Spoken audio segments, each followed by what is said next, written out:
Hey everyone, welcome to our channel. In today's video, we will guide you through how to use Walmart Afterpay. So let's get started. First thing first, you'll have to download the Afterpay app on your mobile device.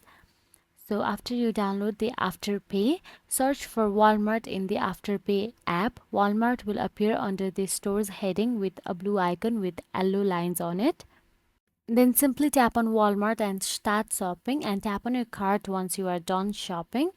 Then tap on the continue to checkout option available there. Then tap on the edit payment and add a new payment method. The buy now pay later button should light up on green. Now simply tap buy now pay later and the amount of your order including tax and shipping will be auto populated. Then tap continue to move to the next screen. Then review the payment schedule and click continue and confirm.